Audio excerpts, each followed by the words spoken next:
Bro ஆ வண்டி விற்கிறதா என் friend சொன்னான். ஆமாம் ப்ரோ. எனக்கு பேரம் பேசுறதெல்லாம் பிடிக்காது.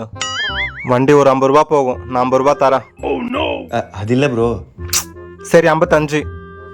இல்லை ப்ரோ. இதோ பாரு, ஃபைனலா 60. அதுக்கு மேல என்கிட்ட ஒரு ரூபா கூட இல்ல. வண்டி சாவி கொடு. இந்தாங்க.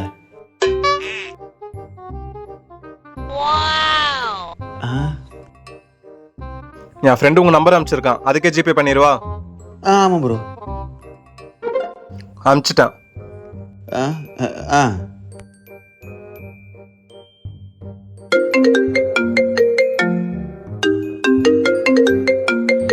மச்சி, நீ சொன்னவங்க கிட்ட அடிச்சு பேசி 60,000 கொடுத்து வண்டி வாங்கிட்டேன். வண்டியோட விலையை 40,000 தான்டா சொன்னான். கண்டுபிடிச்சிட்டான்.